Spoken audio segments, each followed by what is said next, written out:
if you don't know, just make it up. It's fine. I told you I do like a million roundups. What do I know about the news? Ah, fuck. So the stupid URL for WordPress. You know, it's funny. The URL for wait, that one's broken too. Son of a bitch. I had an old one that I would use because it properly remembered the initial the portal password for WordPress, and now Why the hell isn't that remembering it anymore? because Annoying. Chrome hates you. It And- remembers it for me. It remembers it for me, but then it forgets occasionally. Well, aren't you special? Okay, so please.com/podcast and edit. Oh, I've got to get my. We have two lower third up two again. viewers. So today is December 17th. There it is. I can pretend to be professional. And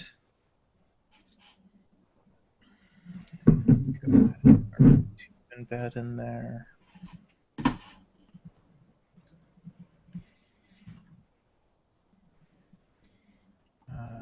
Okay.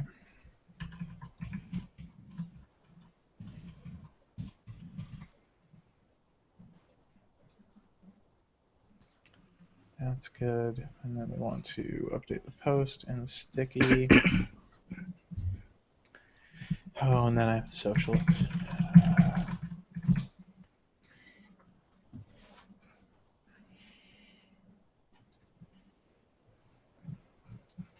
See, Artem is still going on about Chrome or Play Music using all of the CPU. The misadventures of Artem's laptop. It is the most important thing that has happened this year. Well, it's right up there with those page up and page down buttons. Oh, yeah. Oh no, that war never ends. That is a war of all time. Yeah, that's one of the most important topics of the century. I've actually remapped the page up and page down on my keyboard to be volume because I never use those. Who Yeah, uses I page never up? use them either. Programmers, universally, like programmers get very, very fuzzy about their key arrangements. I guess. Well, programmers don't use spell check, so. Yeah, but programmers should have like big full-size keyboards for their laptops. They don't need laptop keyboards with those. Maybe they just shouldn't use a laptop. That's not realistic. Okay, so, all right, we're recording about the social, and the page is updated. Okay, let me edit Facebook. Facebook never remembers the updated title of a post. It pulls out titles that post hasn't had for like 6 months. Like whenever I put the podcast post on Facebook, it's like 6/17/2014. Doesn't even make any sense. All right. We are socialed, and all right, we are ready to start. I feel nervous about having to do the intro. It's weird. So, all right, do we have the order of intros down? It's gonna be David's doing the talking, and then Liam and me, and then Michael. Works for me. Okay. Okay. All right, let me hold on. I don't even think I joined the chat room last week. I completely forgot. David, your hair looks very nice today. Just thought I'd thank let you. you know that before we started.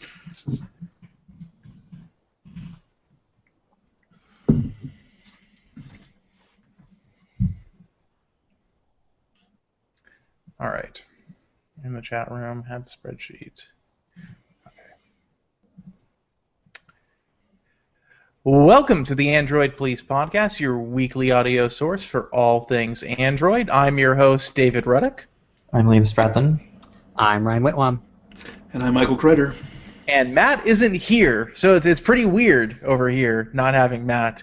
Feel like Ricky Bobby. I don't know what to do with my hands. It's Yeah, we're all just now learning how much he does every week. yeah. So we have some stuff to talk about, and it is my job to tell you that we have some stuff to talk about.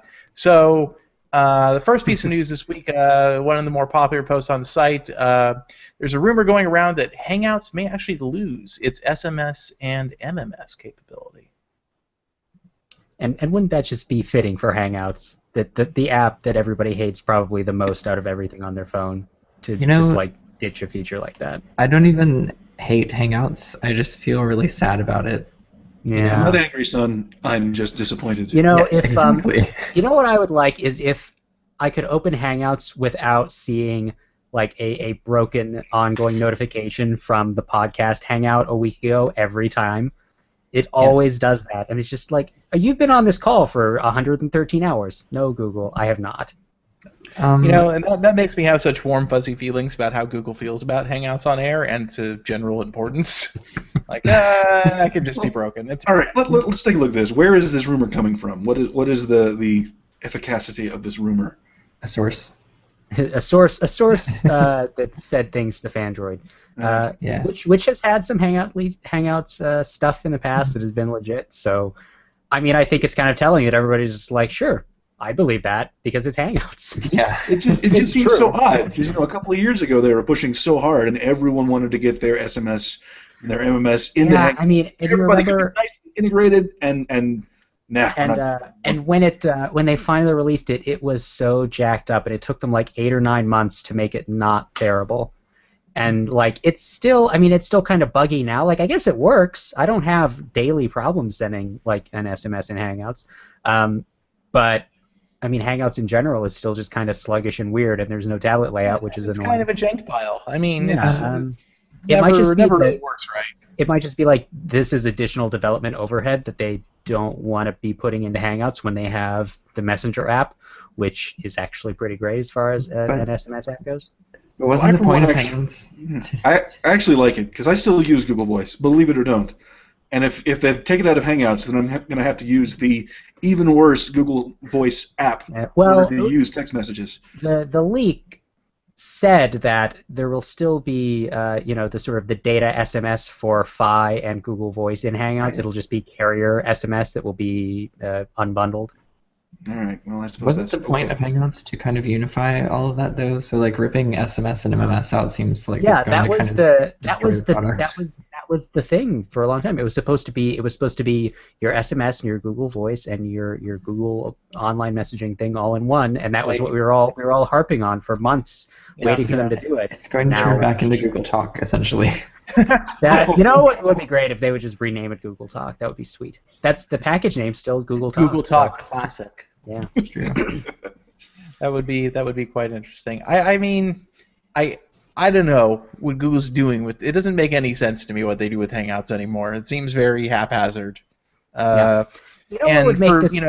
I feel like people want a more simple chat platform, and Hangouts tries to be all things for everybody. You know what would be great is if Google would just make a freaking API for Hangouts so that somebody could design an app for it that was not terrible. What a concept, right? Yeah, that would be great for a lot of things, for Google Hangouts and Google Plus and all sorts of Google stuff. And if wishes were horses, we'd all be eating steak. Or It's true. steak. Okay. Horse steak, yes. Okay. Definitely horse steak. So we've got a whole lot of news this week about all kinds of promotions around Google products on the Google Store. Most of them are for the U.S., some of them are international, varying countries. So the first one is Google's offering free overnight shipping on all U.S. Google Store orders until December 22nd. So if you want to order something from the Google Store and you want overnight shipping, you can get it for free. I'm just going to roll through these real quick because some of them don't really deserve any kind of explanation. You can also use Android Pay before the 31st to get a $20 Best Buy e-gift card. It doesn't matter how much you spend with Android Tap and Pay. It has to be Tap and Pay, and it has to be with a Nexus phone. And once you do that, Google will eventually send you a Best Buy e-gift card. And there's also this credit for Chromecast. They'll send you a $20 Play Store credit if you buy a Chromecast on the Google Store and activate it before January 2nd. It has to be purchased after December 13th, or on or after December 13th. Apparently, initially it sounded like it would just work with any old Chromecast that was activated between those dates, but Google posted on their Google Plus, but the Google Store posted on their Google Plus page that it had to be from the Google Store for this promotion to work. So a lot of Googles. So that's a pretty good promo though, because it's a $35 Chromecast and you get $20 Play Store credit. Pretty sweet deal. I probably still won't buy one. The Nexus 6P is $50 off. Pretty good deal. Yeah, $450 for that phone, which I should point out is $50 less than the HTC One A9. Which is obscene. It is just wrong. HTC, no. But you know how much Sprint charges for the A9? I'm never going to get over this. They charge $700 for the A9. Yeah, that is pretty ridiculous. It doesn't make any sense at all. So that covers the deals. The Nexus 6P offer is valid in several countries, so you might want to go look at our post about it to see if your country is one of those countries. I think it was a pretty substantial number of them that did do that. One piece of news I forgot to put on the sheet, but that was substantial this week, was Google Now on Tap. Got some new stuff this week, but more importantly, it's finally available in languages other than English, which was a pretty big deal, I guess. So that other people in other countries cannot use Now on Tap. Yeah. You know what? So they added that screenshot share thing, which seems like kind of a neat idea at first, until I realized that it doesn't actually include the system UI. So like the nav buttons and the status bar are both blank, and that's just too weird for me. I can't do that. So, like, there's still the black bars, but they're blank? Yeah, there's just nothing in them. Why? I don't know. That's really. I don't understand why they. That sounds like a bug. Of doing it that way. That's what I was doing the other day when I tried it on the 6P. Hold on, let me try again real quick. Isn't there something else weird about that? Like, doesn't it? I don't know. I don't want to say because I'm not sure, but I feel like I heard that there's something weird about like apps. Weird thing? It probably does. Apps that like block screenshots or something like this. Can't get a screenshot anyway. Something weird happens there, but I can't remember what it is. Well, there's an API that blocks it for DRM purposes. Maybe not DRM, but when you're watching Netflix, it won't let you take a screenshot, that sort of thing. Yeah. I'll just take a photo of my phone instead. What else was added? There was if you have shipping stuff up and you on tap, stuff happens, right? Yep. This is something. I feel like some of these were things that I thought it already did. Honestly. Probably things that they demoed in Google I/O and they just kind of got around to actually doing now. Yeah, pretty much. I didn't realize they were missing. I don't know what that means, but I don't use OnTap at all. I don't either. I've used it like 2 or 3 times that I remember it actually working for something. Like I hit it every now and then just to see what it does, but very seldom has it done anything useful. I mean, I've used it for directions a few times. Like if somebody sends me an address, that's neat. But shouldn't the address just be a link anyways? I have many opinions about OnTap, as we know. OnTap is one of those things that it sounded so good when they showed it, and then when you actually went to use it, it was like, oh, well, that's gonna never. I'm just the not biggest thing for touch me was anymore. Just sacrificing quick access to Now, which always has content, for OnTap, which hardly ever has content. Yeah, if you use the Google Now launcher, it's not as big a deal, but if you don't use the Google Now launcher, then I'm sure it's maddening. Yeah.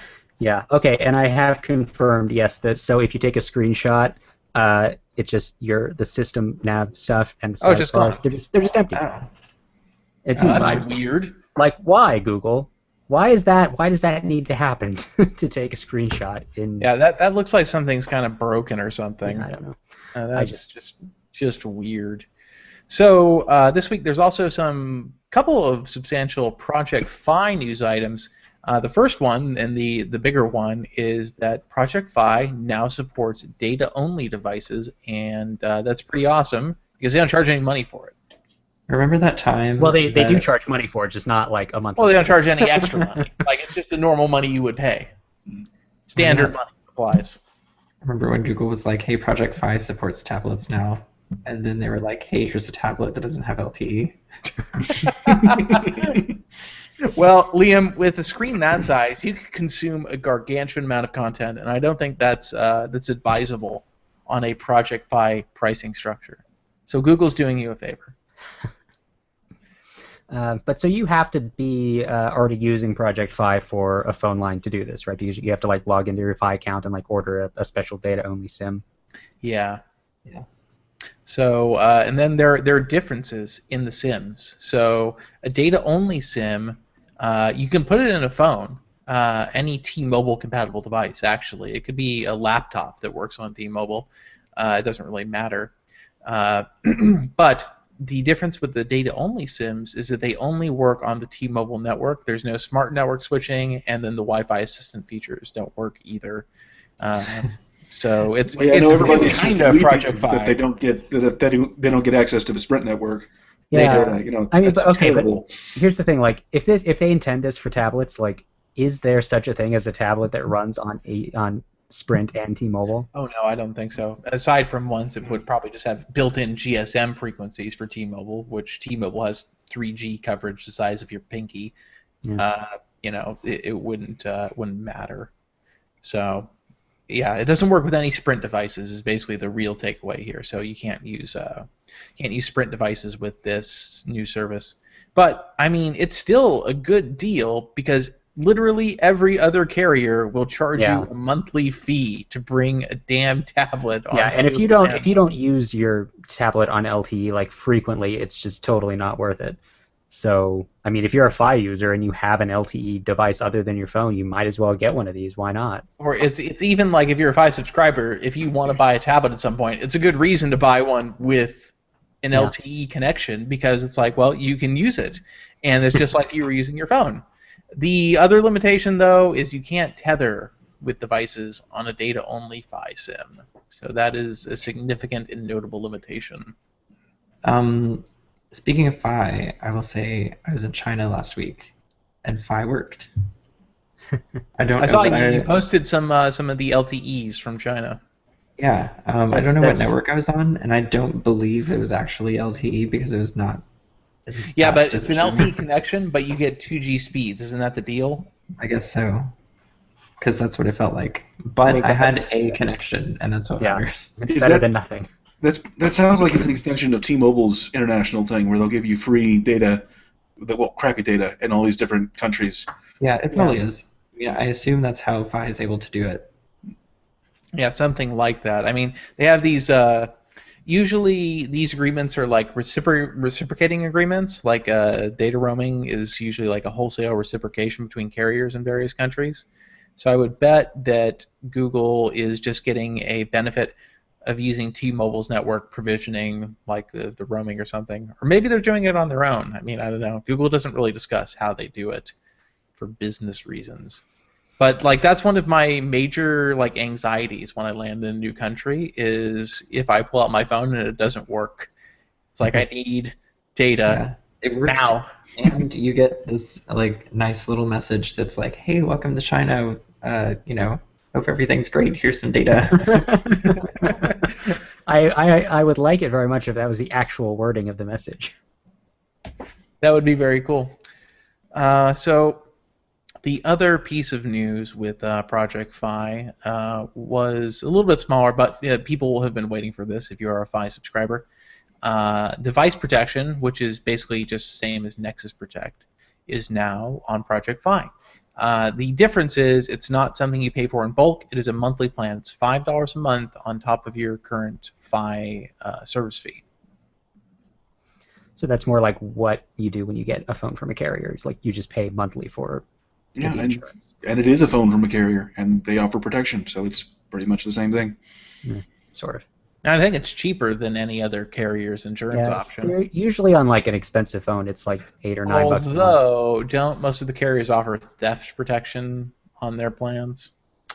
Usually there are different tiers. Like you can get one that's like $7 or whatever, and it's just if you like break it. But then like there's usually one that's a couple bucks more, and that covers theft and loss. I wrote a big article about phone insurance a long time ago, but I don't know what's changed. I know a lot of the carriers used to only provide plans that had theft insurance because they were more expensive and thus more profitable.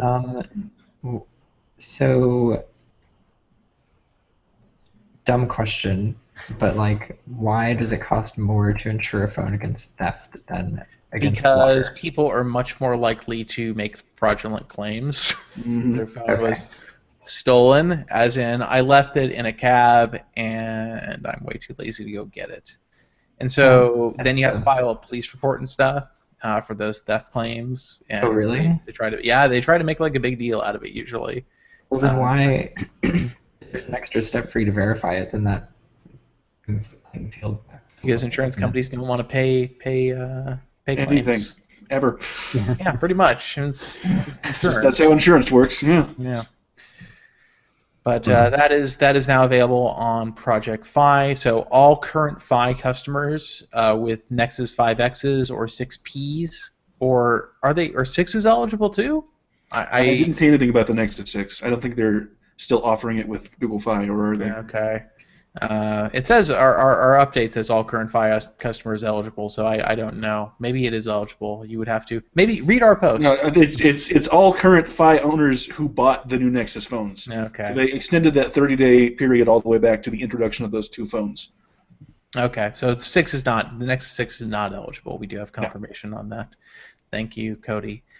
Another piece of Google news this week that everybody's obviously getting excited about. Google, or Sundar Pichai said Google might conduct an online poll to determine the name of Android N.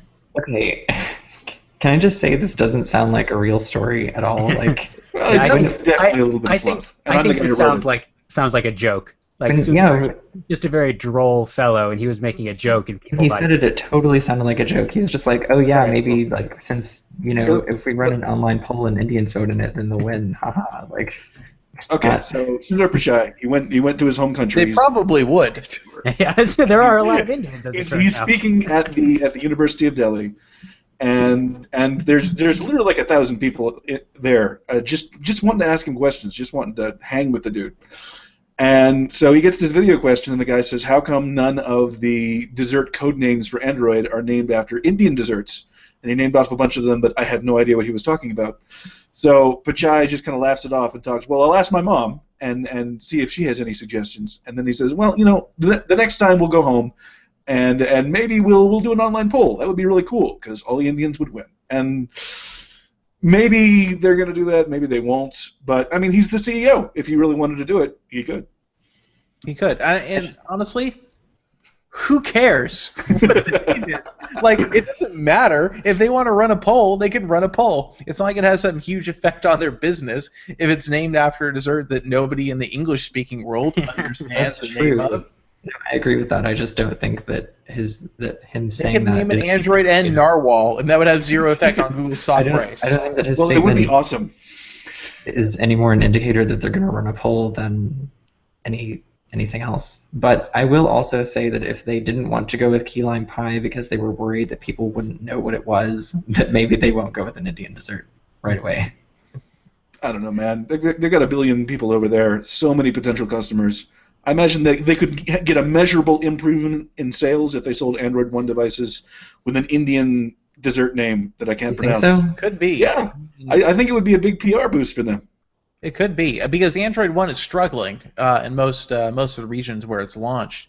So it's competing very poorly against the budget phones of companies that are shipping skin versions of older releases of Android.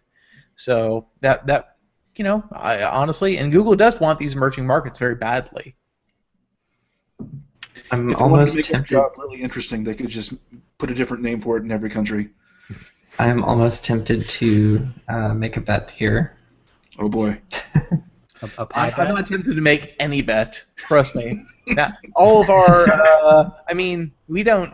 Not that we know anything about what the next version of Android could or could not be called. Wink, wink. Yeah, wink, wink. I definitely am not comfortable making a bet. I feel like these things are in constant flux. The names are not decided until the very end, when it actually has to be decided. Or when Nestle offers them a bunch of money. Yeah. So, shifting gears away from Google, the Wall Street Journal posted a rumor about the Galaxy S7, which my gut says it might launch at CES. It could launch a little after CES. It depends on how much attention Samsung wants or thinks they can get. CES is a good launching platform for a phone, especially since CES has become less phone-centric in recent years, and so it's easier to get the attention as being the only major phone announced at show. But going back to the rumor, the Galaxy S7, according to the Wall Street Journal, will have a pressure-sensitive display, USB-C port, and a micro SD card, but only right for the non-Edge version. Yeah, apparently the Edge version will not have a micro SD card slot. I guess maybe because of just design space limitations. Like if they're going to put the card slot on the side, maybe they couldn't figure out a way to like jam an SD card in there for some I want the reason. slot to go through the screen, just be like a hole in the glass. I think the, If there's just like a tiny little extra AMOLED screen on the side of the slot, so then you plug it in and it powers up. I think the thinking is that if you're willing to spend $100, $200, $300 extra to get that super cool Edge phone, you really don't care about expandable memory. It isn't something that occurs to you. I want the side to be flexible so you can lift it up like a little hood and stick it in the card.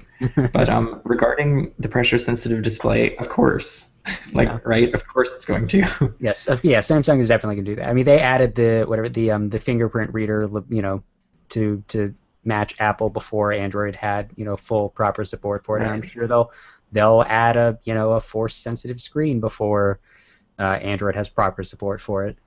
Will Android have proper support for it? I kind of hope not. I kind of doubt it.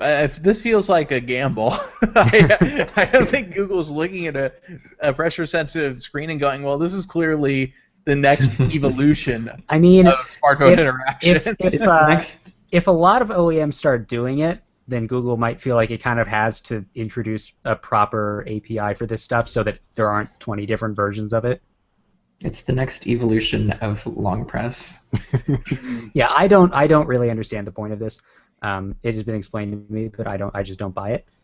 But at any rate, I mean, it's a thing that's I don't have anything against 3D Touch, but the thing is, Samsung never saw for it.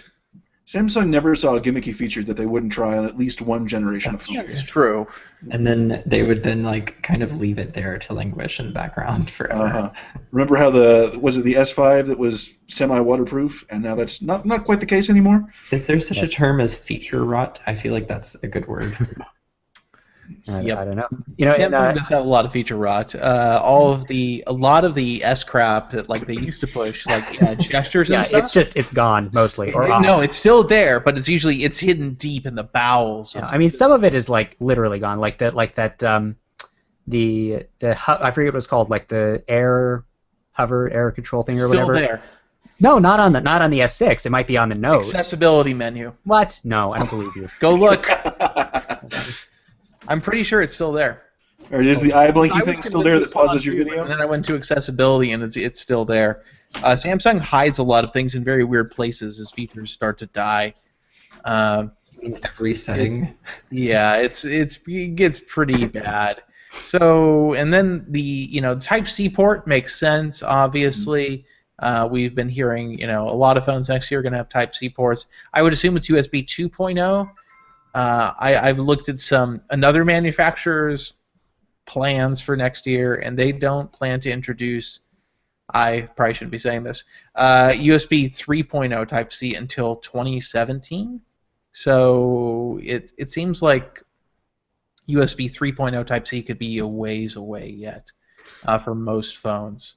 And so the Wall Street Journal thing, it also mentions sort of at the end, oh, and by the way, Samsung is mulling the possibility of putting a retina scanner in the phone, which is something that has been mentioned several times over the years and always sounds made up to me, but whatever, somebody said it. At MWC this year, we did see one from Toshiba, I think, and it was pretty fast. It was pretty crazy fast, but at the same time, they're still if you wear glasses, probably not going to work as well, or it has to be in the right lighting situation and stuff.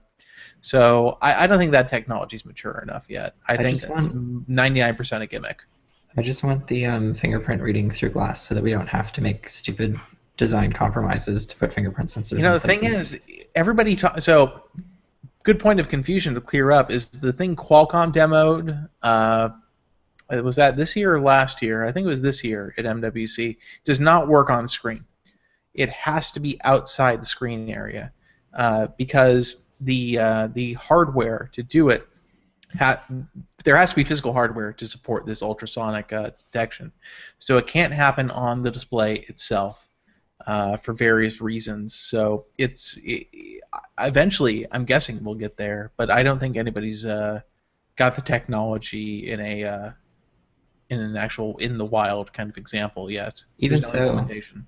I think the closer we can get to just picking it up and you not knowing like why it's even unlocking, except you know that it's only for you, the better. That'd be great, or if the entire phone was a giant fingerprint sensor. Yeah, exactly. That's what I mean. Just Eventually, a I little want square that. up on the screen, say, put your thumb here, and just tell them that it's scanning them and unlocking them. So There you so go. we don't We're have secure. to like add or in some particular manufacturers' cases keep home buttons around just so that we can have fingerprint sensors. We can just use the whole device. Yes. So as far as the launch goes, yeah, I wonder if it's going to be at CES. The thing about CES is usually Samsung also uses that as an opportunity to wheel out the washers and dryers and televisions and fridges. Always a fridge at the press conferences, and I don't know that that's enough time for the Galaxy S7 to get its due. But at the same time, all the rumors at this point seem to say the Galaxy S7 will launch in January. Be on sale then. That would be super, super weird. I mean, I've heard that too, but I just don't know if I believe it yet. I'm pretty much a believer at this point. I mean, I've not seen precise information indicating that, but if it's not January, it's going to be February. It's going to be soon. They changed the note schedule, right? So why not? Yeah, they bumped it up. So I think that Samsung, we got the invite for the press conference at CES, which is only 45 minutes long. So I don't think that's enough time for them to do it there. You think it could just be like a preview teaser kind of situation? Like, here's the S7. Oh, that's true. Like 3 cool things that it does. Here's the S7. You'll hear more about it in 2 weeks. Yeah, maybe that's a lot. Because we know Samsung has a penchant for flashy displays when they launch a new phone, so they wouldn't give up that opportunity. I'm kind of waiting for them to go back to New York on Broadway. I mean, it was terrible and so entertaining. Bring back Jeremy. Yeah, Oh my God. Jeremy. They should bring back that actual actor now, a couple of years older, a couple of years wiser, maybe a little bit less annoying. And remember, he's an actor. He has an agent. You should call him because he's an actor. And so the other rumor so far about the S7, it's not part of this story, is I don't think at least, is it's going to be the first phone with the Snapdragon 820 processor. That seems to be the consensus at this point, at least. Really? Samsung and Qualcomm patching it up, I guess. Yeah, or there was ever a falling out. I think they were just, Samsung's just looking to do some stuff with this chip. I'm sure that Qualcomm was not happy to have to say in that press release whenever to their investors, like, by the way, a major phone manufacturer is not going to use our chip this year. Yep. Yeah. The fact that they had to release that press release goes to show that, yeah, shit went down. And it went down in the way we did not want it to go. So the 820, it sounds like it has a lot of promise, and then Qualcomm's obviously still leading the LTE solution game. But I wouldn't be surprised if we still see certain regions get in Exynos S7 versus a Qualcomm. And that's what Samsung has always done in the past. They did Snapdragon in some markets, and then other markets got an Exynos chip. Yeah, it'd be interesting to see what they do there. Though the 820 with its brand new, it'll be interesting to see just because this is going to be, if the S7 does have the 820, will be the first device with Qualcomm's all-new in-house designed CPU core, which, if the significance of that is not, immediately apparent, basically Qualcomm has only used CPU core designs from ARM, the organization that designs the ARM instruction set, their CPU designs for the last year, and they haven't used their own core design since the Snapdragon 805, which used the old Scorpion cores, right? Crate. So Scorpion, then Crate, and so then this goes to Cryo, or Kiro, or something Cryo, like that. Kiro. But so this will be interesting. There's also a rumor out there that's saying that the 820 will be exclusive to Samsung till April. I have reason to think that's probably not true. So we'll see what happens there. I think there's at least one other OEM that's getting 820 that will be out, or at least announced by then. So we'll see.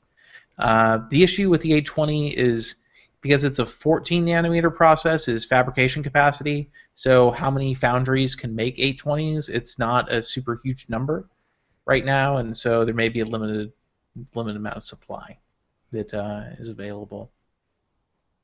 But yeah, so maybe we'll see the Galaxy S7 at CES. Maybe we won't. So our final story this evening, before we move on to voicemail and email, Segas. They announced a phone in January of this year. The phone has still not shipped. That's the Segas V Squared, or V2. I want to say they initially called it the V2, but they didn't. Yeah, I went back I'm and looked. pretty sure. I'm pretty sure I heard that repeatedly, like after it was out. Maybe they just weren't sure how they wanted to refer to it. But lately, it's been V squared everywhere. Yeah. So we reached out to Segas, and I mean, this isn't going to be a popular phone to begin with. They've got like 2,500 phones worth of pre-orders based on their Indiegogo page, which includes pre-orders that were off Indiegogo because they stuffed the campaign. Yeah, that was super shady. Yeah. I mean, they do have to pay their cut to Indiegogo when they do that, but the idea is they'll make enough, more on additional funding that it's worth it. So the V squared at this point it's obsolete for the most part. Well, not obsolete, but it's not that competitive, and it costs $600. It's running an 801, a Snapdragon 801. Yeah, it's running a Snapdragon 801, okay anymore. an Android 5.1, and it's got 3 gigs of RAM and 64 or 128 gigabytes of internal storage. They briefly unveiled the 128 gigabyte version. I don't know if that's actually happening, but they've said repeatedly since June this year that the phone would ship soon. Well, it's December, and the phone hasn't shipped.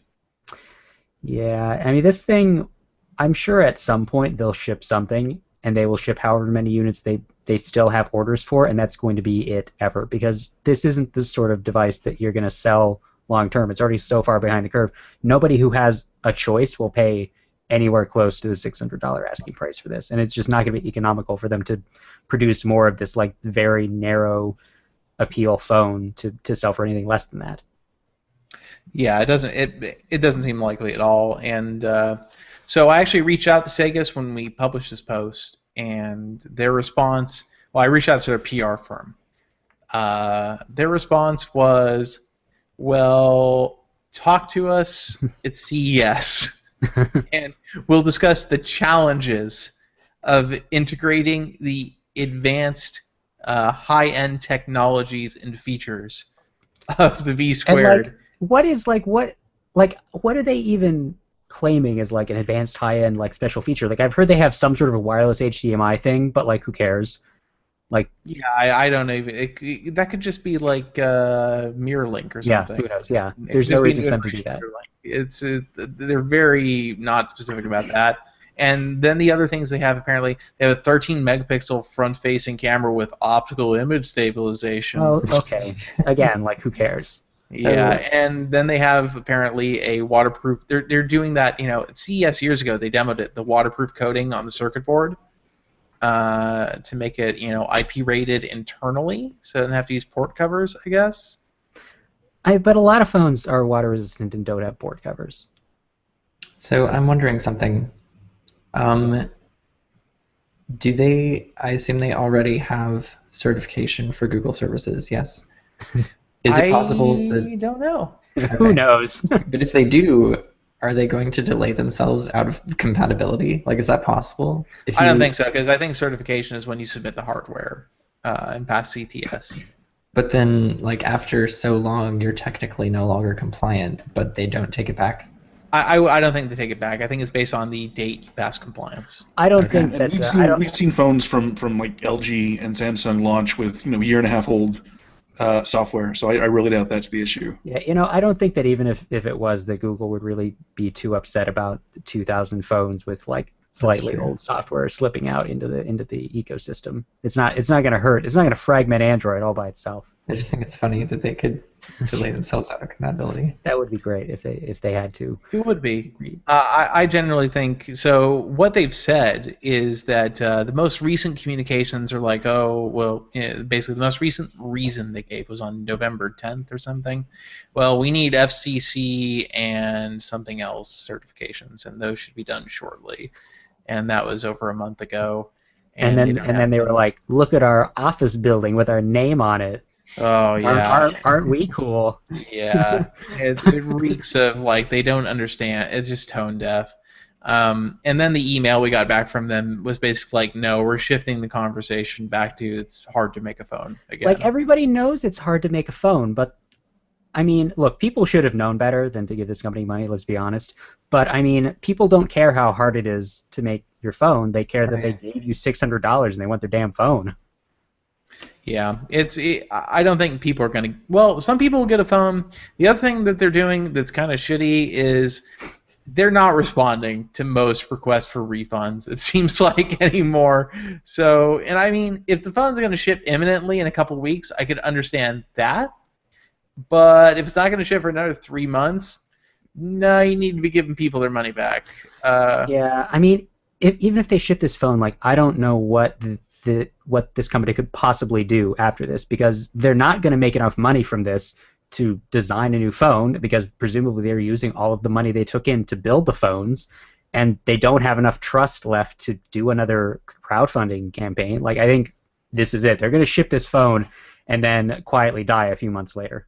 Yeah, I don't know what's going to happen. I mean, apparently as a company, they on LinkedIn, their page says they've been around since 2005, which seems dubious. Well, they had that other failed phone in They 2009, did the so Sega's V phone that was revealed before CES, and which had multiple awards given to it, and everybody was like, "Oh, the V phone, it's going to be the advanced Android phone." It had a slide-out keyboard and everything, and then never launched.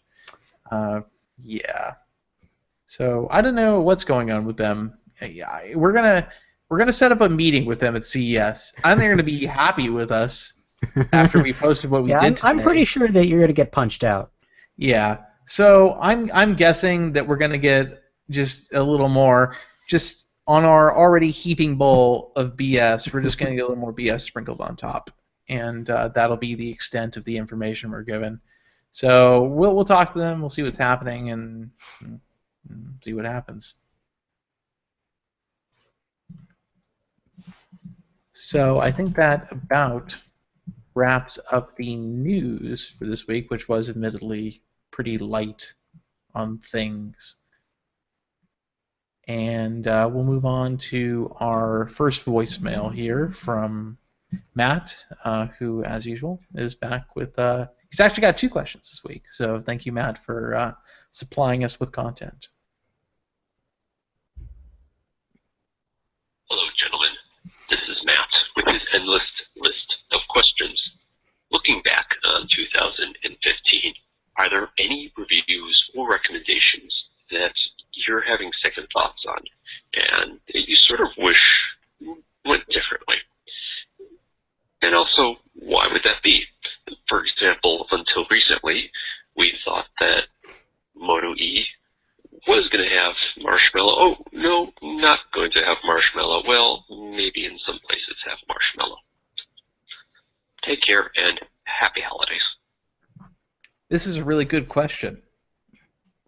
I like this question. All right, who's going to shame themselves first?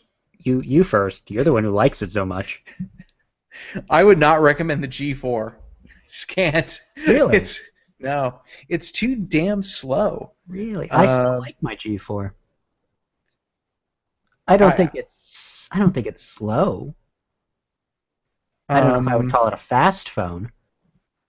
No, because the multitasking performance on it is awful. Apps take forever to install or update. What else? The battery life is unpredictable, in my opinion. It has had call quality issues for me and reception issues. It's just the camera is like the redeeming factor there. The screen isn't that bright in direct sunlight, so it doesn't compete well with Samsung's phones in that respect. The build quality is like whatever. LG is just kind of they kind of phone it in on that front. The 2 redeeming aspects are the screen size is very large for the overall footprint of the device, and the camera is pretty good. Everything else I've found utterly forgettable about that phone. I'm trying to think if there are any reviews that I disagree with now. I mean, I don't know. I guess I technically posted the Venue 8 review in 2015, and that's not a thing I would tell anybody to buy now. That's a good one because that tablet got a lot of hype Yeah, I initially. mean, it was, it was neat and all. It was just like, it eventually got Lollipop, and I'm sure it will never see another update again. I reviewed the Nexus 6P and I stand by my opinions. Everyone should buy it still. I was pretty light on reviews this year. I did the Asus Zenfone 2E, which is like their $100 super duper budget phone, and I told people not to buy it because the software was terrible, and I would still say It does, not to yeah, buy it it's- because the software is terrible. And let's see here, the Lenovo, the giant 13-inch Lenovo tablet that is escaping my mind, IdeaPad Yoga, the one with the kickstand and the projector. That's actually the name of it, the one with the kickstand and The one projector. with the kickstand and the projector, yes. It's really one hard to word. fit that into your marketing. But I mean, it's again really cool hardware and just awful soft. This was the one that wanted you to buy games with like a Burger King gift card, a Subway gift card. Ah, yes, I remember that. Oh, that was fantastic. Oh, that was amazing. No, you shouldn't buy it. I still really like the new Moto 360. I think that's my favorite Android Wear watch still right now. Even though it has a flat tire, and I know some people just can't cope with that. I just think it's very attractive and comfortable. Although I have grown more fond of the Huawei watch. So, I mean, I think those are like the two kind of really good Android Wear watches you can get right now. The ZenWatch 2, if anything, I feel less good about that than I did when I wrote the review, because like it gets slower. And Does like it really? it does, yeah, it does. Like it was kind of weird when I first got it, and it had like scrolling issues. And then like after a week or two after the review, like I noticed it was like not just scrolling weirdly, but it's scrolling slower and slower too. And then they sent me the little one just for comparison, and I updated that review. So like if you want to like look at what the little one looks like next to the big one, you can. And it looks very feminine. They're not marketing it specifically as a ladies' watch, but it looks kind of like a ladies' watch. So yeah, I don't think you should get the ZenWatch 2 at all unless you just really, really want a super cheap Android Wear device. Yeah, I instinctually wouldn't recommend that either. The other device that I wish I would have been harder on is the G Flex 2, which is a steaming pile of crap. One of the worst phones of 2015. It performs terribly. The camera is from last year's G3, which is decent, but not going to stack up all of this year's phones. The battery life is abysmal. The screen is prone to, seriously, my international one isn't turned on right now, but if I did turn it on, there are black dead spots in it, and I mean big black circles on the screen, physical defects that have emerged as the phone has aged. So this is actually a very common defect with the G Flex 2, and a lot of people have submitted warranty claims about it. This phone was overall just a failure to launch. I don't think almost anybody bought it, and it's a good thing that they didn't, because it is not a good phone overall. I'm guessing maybe it got a little better with some updates, but the screen defect issue was a huge thing, and also a lot of them I think have developed body cracks too. It just wasn't a good phone from LG. It was trying to be a lot more than it was, and people expected a lot out of it. Yes. Okay, we should probably talk about the OnePlus 2 because I just remembered I reviewed that, and that's how good the phone is that I just completely forgot that I wrote a 3,000 word review about it. It's just so boring. Like I don't see why anyone would buy it. It just doesn't Yeah, I make don't sense. understand either. It's Never settle. like never settle for a phone that's interesting. It's like the software is fine. It's just it has like none of the cool features that at least made the OnePlus One kind of fun as like a CyanogenOS phone. So like it's stock Android with like almost no extra stuff, and the design is kind of unattractive, and the replacement backs are like thicker than the stock one, and they're expensive, and like the camera's in a weird, stupid spot, and the camera's not very good, and it's just a very mediocre phone. And I think more than anything else, I mean, putting aside the various marketing techniques that OnePlus has, it's Motorola's just super aggressive pricing, and then the way other people have stepped up and kind of embraced this this death of the contract and how everybody is now actually competing on phone price. What an idea! Yeah, That's really just taken the wind out of OnePlus's sails. Like the Moto X Pure, I still really like. I reviewed that shortly after the OnePlus 2, and so like for $10 more, you can get the Moto X Pure, but it only has 16 gigs of storage compared to 64 in the OnePlus 2. However, now that the Moto X Pure has Lollipop, it does have an SD card slot, which the OnePlus 2 does not, and you can do the adoptable. Yeah, you can do the adoptable storage thing on the Moto X. So you just put a micro SD card in there and just turn it into internal storage, and it's kind of like having a phone with a lot more built-in storage. Yeah, I think that's definitely an important factor to consider. Adoptable storage is a pretty big deal if you are an app junkie and you want a phone on a budget. The other phone that I reviewed this year that I'd probably be a little bit on the takesy backsy side of opinion, the Zenfone 2. Man, I really wanted to like this, initially I didn't want to like it at all, and then I liked it, and I was like, oh, that's pretty good. The battery life was decent. The performance was really good. The screen kind of sucked. The camera sucked, and the build quality sucked. But overall, as like a functional device, I kind of liked it, especially for $200.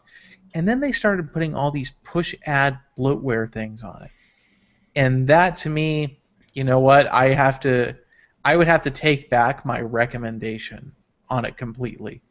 That's not super surprising coming from Asus. They manufacture the laptops and desktops, and that's pretty much the same situation they have there. So we're trying to apply that very bundled software, getting discounts from all of these developers, and that drives the price of a hardware down. But that is so much worse on a phone than it is on a computer, where you can easily take stuff off. When the Zenfone 2 came out, I don't think you could even disable most of the stuff that was on it. It was like locked on. But then they updated it so you could actually disable it, which thankfully. But still, it's still on the device. It'll probably there's a lot of junk on that phone, and Asus basically didn't do good by customers and how they've handled the evolution of that device. I don't think. Yeah, and it's still on 5.0, right? I believe so. I'm not certain of that, but I would assume so. One phone that I would stand by is the Alcatel One Touch Idol 3 5.5. Is it a 5.5? Yes. Yeah. Okay. It is slow, tremendously slow at times, but the camera's good, the screen is really good, the speakers are good, the battery life is really good, and as far as the design goes, it's a very nice looking phone. If you can handle the slowness like this, and you can get a good deal on them now. I think they're going for $200 on sale. So I think it's a good phone for the money, without a doubt. It is. Also, I think it still has T-Mobile Band 12, which a lot of unlocked phones don't. Yeah, because they haven't added Android. I bet if they get an Android 5.1 update, it'll go whoop. So don't update it. Maybe that's one I would stand by, and. I also would stand by my HTC One A9 review. I still think it's a good phone. I think it's way too expensive. At $500, it doesn't make a damn bit of sense at that price. Do you want to downgrade your M9 review from terrible to really terrible, or? It's just kind of terrible still. It's just kind of middle of the road terrible. I wouldn't touch that review. It's kind of like, I will say that the A9 inherited the M9's terrible camera.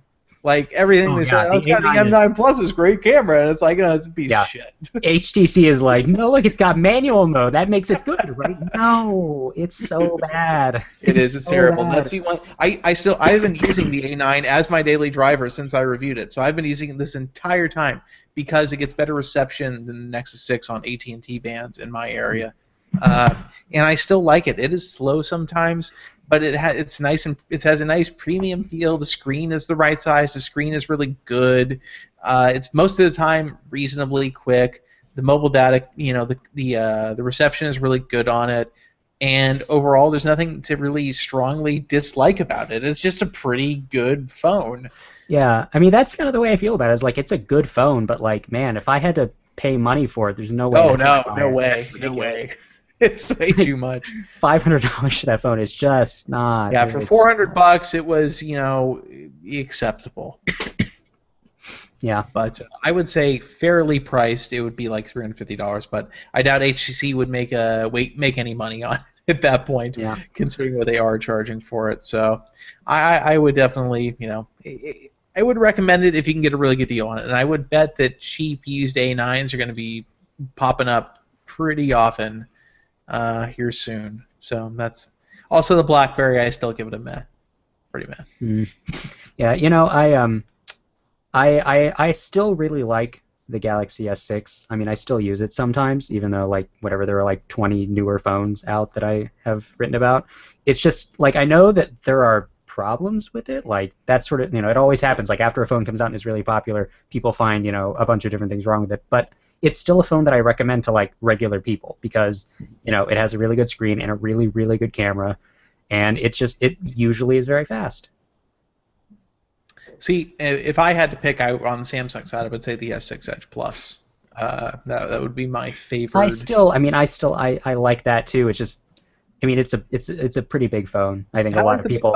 I have larger hands. What bugs me is like people buy the S6 Edge Plus and they realize like it's huge and kind of hard to hold on to, so they get a gigantic ugly case to put on the phone that covers up like the design that makes it interesting. I would also probably take back my ringing endorsement in the Nexus 5X, especially with the Nexus 6P being $50 off. You'd have to be kind of silly.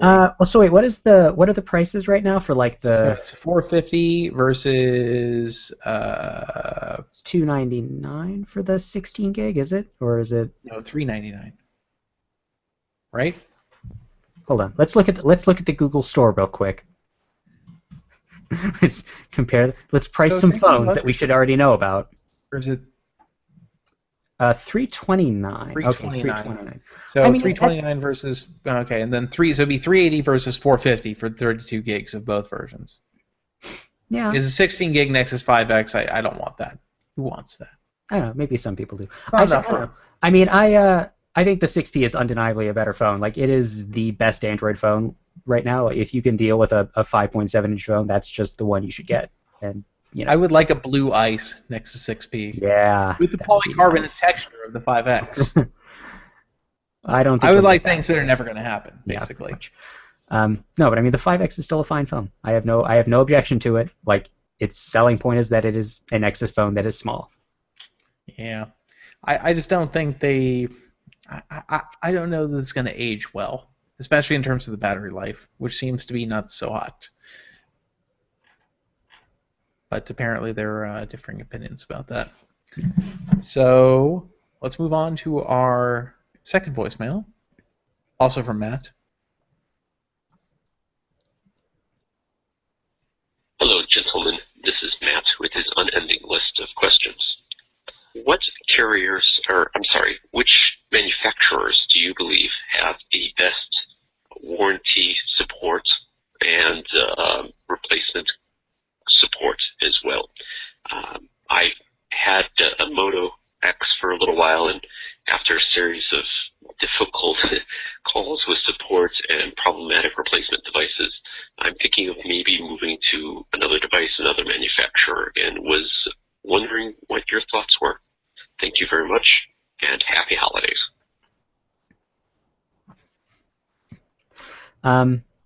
I can certainly understand his issues with Motorola. I have had these issues as well. They used to be, he said Motorola, right? That's what he was talking about, Moto X? Yeah. Yeah. They used to be really great, and then they were not great at all. And it's a pain to get them to do anything now. And I think they charge you $25 if you want to do an advanced exchange of something, which is dumb. But that said, like, if you can get them to just, replace your phone like they're supposed to, it's still it's a better experience than you get with a lot of OEMs, which will tell you to send it to their repair center, and they'll get back to you in a week or two. Yeah, that's very much true. And then I would say probably the only one above that on the Android side is probably Google, right? Yeah, like if you buy a Nexus phone from Google, like if something goes wrong, warranty-wise, they'll still do the replacement, right? You don't have to go through Yeah, they Huawei still or do the LG. replacement. The only time they'll push you to the OEM is if they think it's user damage. Yeah. So that's the only case. I mean, yeah, like if you buy like a 6P from Google, then I think you're at a good place. And then you can do Nexus Protect too if you want, but you'll probably have the least friction getting a device replacement from Google. Usually, you can just do it over chat. I don't even think you have to talk to a human being. And keep in mind, obviously, it's variable for every situation. It just depends on who you're going to get. Like I had a Droid Max, which I think was released around the same time as the original Moto X, and I bought the developer version. $700. It's a big purchase. And then the screen, after about 8 months, started flickering. It would get vertical lines in it, and I called them up and say, "Hey, my screen isn't working," and they shipped me out a replacement in like 2 days, and said, "Send us the old one," and that was it. That was all it was. So Yeah. I think it's very hit and miss. I think that's back when Motorola was still pretty Yeah, rad with the I would customer say service that stuff. more modernly they're a little bit more Lenovo-y in their handling of support requests. Yeah. Also, I think usually with carriers, if you buy a phone from them, they'll handle the Yeah, the they will warranty do all stuff. the fulfillment for you. They will So- handle all the paperwork. I mean, there's that. Like, if you just have a defective device that you bought from your carrier, you can just go in and be like, "This is broken. I want a new one." Yeah, I've had to do that twice with a carrier. Once with Verizon and once with AT&T, I think. And both times it was pretty seamless. Like there wasn't a big deal at all. The in-store reps, they just want to get you out of there. And most of the time, if you can convince them that you're having a problem with the phone that can't be fixed, they'll be like, "All right, fine, we'll just get you." As long as you tell them, like, "Look, I already factory reset it," they're like, "All right, fine."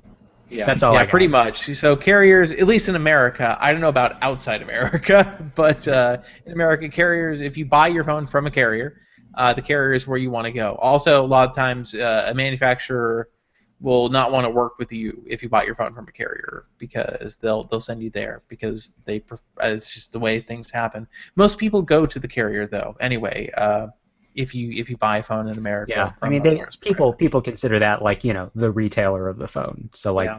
that's where they go to yell when things go wrong. Yeah, pretty much. So I would say, yeah, better than Motorola, probably Google. Better than Motorola otherwise, probably nobody in America. I mean, if you're willing to pay shipping and then like pay repair costs, then like everybody's probably equally annoying. Yeah. Like, I don't know you're how gonna be- Samsung is, because Samsung hasn't sold phones directly in the United States until now. They have the Galaxy S6 on their website. You can purchase it Oh, do directly they? from them. The first time they've ever done this. So I wonder what that support experience is like. I'm just not. We don't have any data at this point. So I'd be curious to see how they handle things because obviously they have distribution in the United States. So maybe it'd be better. They might have a good number of like service facilities too because they do so Yeah. many other consumer electronic devices. Yeah, I would be curious to see how that's handled, but we just don't know yet. So I would say you know- Google or Motorola. Yeah, I mean, or something you could look into, like find out like which OEMs have like actual service centers nearby you. If it's like someplace you could go to in an afternoon, then maybe that would be, a safe bet. Now, Wade County in the chat says Verizon will always steer you into calling to get a certified pre-owned phone. I didn't have that experience when I warrantied with Verizon once, but maybe they've changed policies to be more assholey. Entirely in the last possible. yeah, it is Verizon after all. So maybe. So we have one email this week, and this week's email isn't a question so much as a comment. Last week we had a question from Stefan about Bluetooth, and this is from Shane. It says, "Hey AP, I was listening to the most recent episode of the AP podcast and heard the question from Stefan regarding Bluetooth headphones. It sounded to me as if he was asking if there were headphones that could switch between two devices without needing to repair each time, rather than connecting to both devices simultaneously. When I heard this, I immediately thought of my own headphones, Soul Republic Trax Air. They are designed to remember two different devices, so I connect mine to my Nexus 6 and Nexus 10. It allows me to seamlessly switch between the two, but as you discussed, I cannot accept audio from both sources at the same time. Just wanted to write and let you know this. It sounds like there may have been a misunderstanding about what he was asking. Thanks for the great podcast." He may have been asking that. And I'm not sure how many headphones support. I think that's just a thing that Bluetooth I think it is does. too. I think most I of have the ones that you'll buy these days will connect to at least 2 or 3 different devices. Yeah, I mean, I mean, I I not thought it simultaneously. was. I thought the A to DP connection profile was 5. I thought it was 5 devices. I mean, something like that. Because I mean, I have a cheap pair of Bluetooth earbuds, and they connect to at least 3 or 4 different phones without needing to be repaired. Yeah, so if that's what he was asking, I mean, Bluetooth headphones should do Yeah, that. as long as they're not like dirt cheap, like $5 things from some Chinese unknown kind of company. I mean, if you're asking, so maybe what he was asking is, so if you're connected to one device and you stop playing media on that device and you connect from another device, well, that wouldn't make sense because it would terminate the connection on the first device anyways if you did that. There would be no way to have simultaneous connections to like know how to switch between each other. I mean, I think if you just on the device, if you scan for devices and connect to a previously paired pair of headphones, it'll switch over. So I'm not sure what it is. He was in the chat, and I think he was asking more what Shane is saying he asked. But yeah, I've never seen a pair of Bluetooth headphones recently that couldn't save a profile for multiple devices. So I don't know. But that actually wraps it up for this week. So thank you for listening, everybody. I don't know what the outro is. We've never done it before. So as always, you can email us your questions, suggestions, comments at podcast@androidpolice.com. You can also call us at 530-HELLO-AP, and that number is 530-435-5627, or you can send us a text message. That number does accept SMSs. If you want to text us instead of emailing us, which I don't know why you want to do that, but maybe you do. And you can get us on Twitter @AndroidPolice, Google+, and Facebook. There, I did it. If you text us, please include a taco emoji to get priority attention. Yeah. Also the middle ship finger. into emojis. Middle finger too. We like being insulted in text message form. Okay, let me stop the recording here. Well, okay, so yeah, David successfully did the host thing. I navigated Hey, the hooray. murky waters of Hostdom. You guys want to know something ridiculous?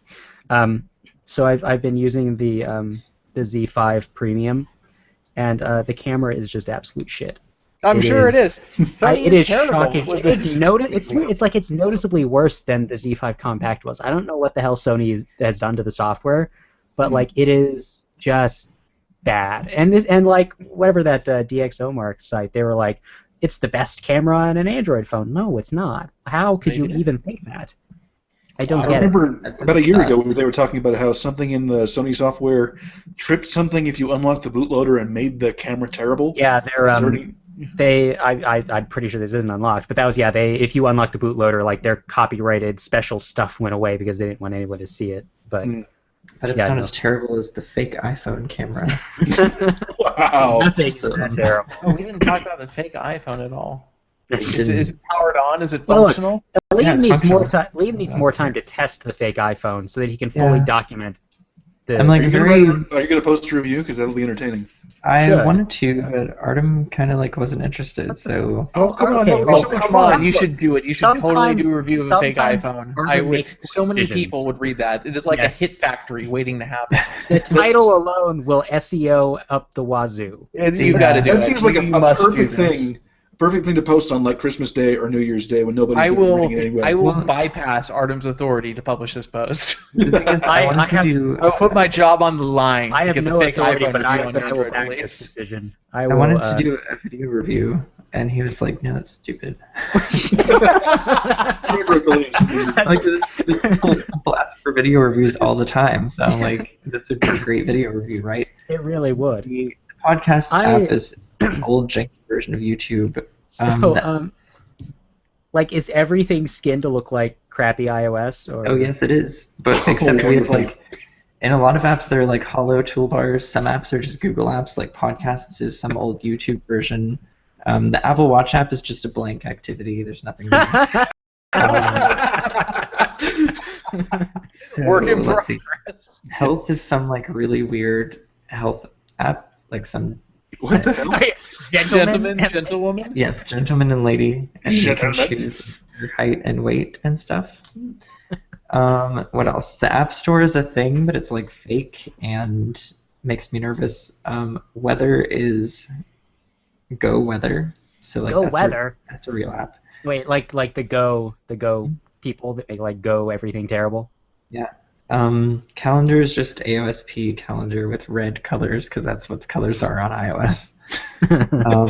The browser Safari is the AOSP browser from like maybe Honeycomb, maybe Ice Cream Sandwich. It has this little. Oh my god, that's amazing! Oh, no. See, I'm already so interested in this, and it's just Liam like talking about. I want the whole review. You must do this. How much did that thing cost you in American dollars? About $60. Wow. The music app comes preloaded with "Someone Like You" by Adele. Of course, I'm sure that's properly licensed. Oh yeah. Of course it is. I'm sure. Yeah. So, like, does Definitely. it have Google Apps on it at all, or? It has maps. It's disguised as Apple Maps. They're all super old versions because they come from the fake Play Store. Nice. However, it does come with Google, like the search bar and voice search, and that's it, I think. Interesting. Um, So, does it have? Deeply fascinating. Is there like some version of Play Services on it, or is it just like? I don't know. I haven't hooked it up to my computer yet because That I might can't be keep it risky. charged. It's at 4% right now. I would not do- hook it up to your computer if I do were you have at the- all. The Nexus Oh Live wow! wallpaper. Nice. I love that thing exists. It's just. I want to hilarious. try to get it into like fast boot or something, so that I can like get some things off of it. Yeah, that's really good. I expect a review of this. And so here's another thing. There's no Siri, but there is Iris, which is a real app. That's Siri spelled backwards, right? Yeah. Okay. And then so the home button surprisingly is actually capacitive, so you can double tap it for reachability. Oh. Huh. And it has Touch ID, but not really. Like it just knows if you press the button. Wait, is for that the one. Nexus Flying Blocks wallpaper? Yeah. Yeah. It has all the So wait, so it's Touch ID. Like, does it just know if you're touching? Is like that's Yes. the right fingerprint? Yeah. Setup process is hilarious. Oh, It's like that is a finger. That's speaking of setup processes, every time that the device reboots, which is a lot because it never stays charged, you go through the initial setup process again. Wow. So like it's just like it doesn't keep any data. It's like ultra No. secure. Like Yeah. you're not going to keep any of your personal data on this Exactly. phone. We've already uploaded it to a server in China. Can you input it again, please? Yeah, exactly. We'll send it to another one. So it's a lot of fun, basically, and I Fantastic. would like to do a review of it. Yes, I wholeheartedly endorse this. Everyone Comparing it to would like a the- review of Comparing it that to phone. its predecessor, the iPhone 6. Yes, put it. Yeah, the hero image has to be a picture of that next to the iPhone 6. Yeah, That's good. but I mean, it is rose gold. All right, I'm going to go inside.